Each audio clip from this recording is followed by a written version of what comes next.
Hi friends, welcome to Meeja's kitchen. ఈరోజు mutton keema curry చేసుకుందాము.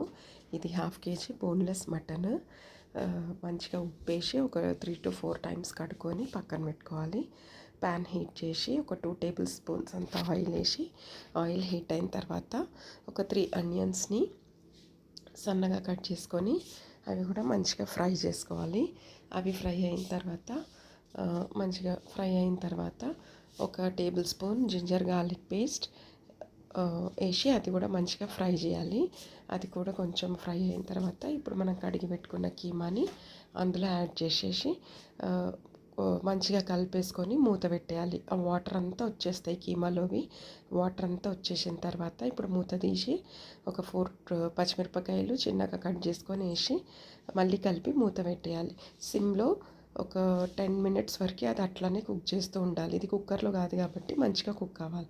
2 టమాటోస్ని చిన్నగా కట్ చేసుకొని అవి కూడా కీమాలో యాడ్ చేసేసి ఇప్పుడు 2 టేబుల్ స్పూన్స్ కారం, 1 టీ స్పూన్ పసుపు, 1 టీ స్పూన్ ధనియా powder, 1 teaspoon garam masala, 1 teaspoon pepper powder, ఒక 1 టీ స్పూన్ సాల్ట్ కూడా యాడ్ చేసి మంచిగా కలుపుకొని హాట్ వాటర్ వేడి చేసుకోవాలి. హాట్ వాటర్ వేడి చేసుకొని ఒక గ్లాస్ అన్ని హాట్ వాటర్ యాడ్ చేసి ఇప్పుడు ఒక 10 minutes, 8 to 10 minutes వరకు అది మంచిగా మీడియం ఫ్లేమ్లో కొద్దిసేపు, సిమ్లో కొద్దిసేపు పెట్టి మంచిగా కుక్ అవ్వాలి. అది కుక్ అయిన తర్వాత మళ్ళీ ఒకసారి మూత తీసి ఫ్రై చేసుకొని ఒకవేళ కుక్ కాకపోతే మళ్ళీ 2-3 minutes కుక్ చేయండి. ఇప్పుడు రెడీ అయిపోయింది. ఇది రోటీలోకి, రైస్లోకి చాలా బాగుంటుంది. ఫ్రెండ్స్, లైక్ చేయండి, షేర్ చేయండి, సబ్స్క్రైబ్ చేయండి. Thank you for watching.